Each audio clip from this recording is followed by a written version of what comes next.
بسم اللہ الرحمن الرحیم۔ السلام علیکم ورحمۃ اللہ وبرکاتہ۔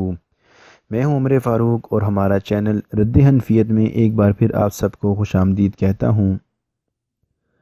آج جس ٹاپک پر بات کروں گا وہ ہے ابلیس اور محمد صلی اللہ علیہ وآلہ وسلم ہم وزن ہے۔ استغفر اللہ، بات تو بہت بڑی ہے لیکن نقل کرنے میں کوئی حرج نہیں ہے۔ تو وقت ضائع کیے بنا ہم اپنی ویڈیو کی طرف آتے ہیں۔ تو اس سے پہلے میں یہ بتا دوں کہ مصروفیات کچھ زیادہ تھی جس کی وجہ سے میں کافی دنوں تک ویڈیو نہیں بنا سکا۔ تو اب انشاءاللہ یہ سلسلہ جاری رہے گا اور کوشش رہے گی کہ 2 دن بعد ایک ویڈیو بنا دی جائے۔ تو وقت ضائع کیے بنا اپنی ویڈیو کی موضوع کی طرف آتا ہوں۔ تو آپ کے سامنے یہ ایک کتاب جس کا نام تذکرہ غوثیہ ہے، یہ ملفوظات ہیں حضرت غوث علی شاہ قلندر قادری کے، یعنی کہ یہ ایک حنفی بریلوی بندہ ہے اور اس کو مرتب کیا ہے حضرت مولانا گل حسن شاہ قادری صاحب نے۔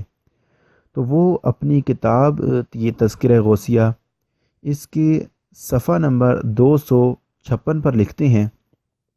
پہلے تو یہ ایک شعر ذکر کرتے ہیں اور اس شعر کے بعد لکھتے ہیں کہ بدرجہ غایت گستاخانہ کلام ہے، رسول اللہ صلی اللہ علیہ وآلہ وسلم کی شان میں ایسی بات مناسب نہیں، اگرچہ اس کلام کی تعویل ہو سکتی ہے۔ کس کلام کی تعویل؟ یعنی کہ جو اوپر شعر میں ہے، شعر میں بھی انہوں نے ایسا ہی کچھ کیا ہے۔ تو کہتے ہیں کس کلام کی تعویل ہو سکتی ہے کہ اللہ تعالیٰ کی 2 شانیں ہیں، ایک جلال اور دوسری جمال۔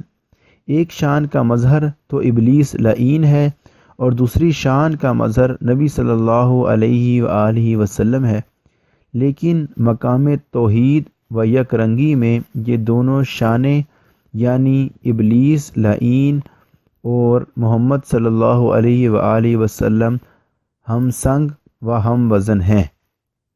دیکھا ناظرین آپ نے، یہ ان کی کتاب تذکرہ غوثیہ صفحہ نمبر 256 ہے، اور اگر آپ کو شک ہے تو آپ نیٹ سے یہ کتاب یہ تذکرہ غوثیہ اس کو آپ ڈاؤن لوڈ کر کے اس کو آپ آن لائن کھول کے یہ پڑھ سکتے ہیں۔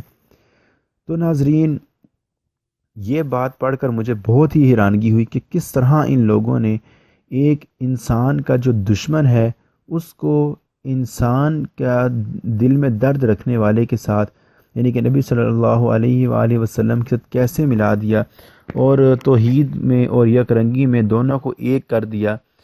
تو ناظرین، یہ تو بہت ہی عجیب بات ہے۔ تو اب آپ لوگوں کو یہ پتہ چل گیا ہے، تو آپ جا کر اپنے جو یہ حنفی بریلوی مولوی ہیں، آپ ان سے اس بارے میں پوچھیں کہ وہ اس بارے میں کیا کہتے ہیں، اور اگر تو یہ کتاب گستاخانہ ہے تو اس کتاب کو بند کرنا چاہیے، کیونکہ مارکیٹ میں ابھی بھی یہ کتاب جو ہے وہ فروخت ہو رہی ہے۔ تو میں نے تو اپنا فرض ادا کر دیا ہے، تو اب آپ کا فرض ہے کہ آپ اس ویڈیو کو اپنے دوستوں سے، اپنے احباب سے زیادہ اس کو شیئر کریں، اس ویڈیو کو لائک کریں اور اپنے احباب سے شیئر کریں، کیونکہ دنیا میں ایسے بہت سے لوگ ہیں جن کو اس بارے میں نہیں پتہ کہ ان کا مذہب کیا ہے۔ عاشق رسول کے نام پر یہ لوگوں کو اس طرح کے عقیدہ پڑھا رہے ہیں، ان کے لوگوں کی کتابوں میں اس طرح کی باتیں لکھی ہوئی ہیں۔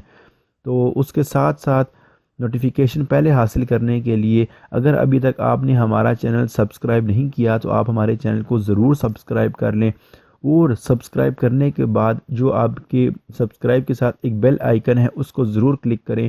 اس سے یہ فائدہ ہوگا کہ جیسے ہی میں کوئی ویڈیو اپلوڈ کروں گا یوٹیوب کی طرف سے سب سے پہلے آپ کو نوٹیفیکیشن آ جائے گی، آپ ویڈیو پریس کر کے دیکھ سکیں گے۔ تو اگلی ویڈیو تک کے لیے میں آپ سے اجازت چاہتا ہوں۔ السلام علیکم ورحمۃ اللہ وبرکاتہ۔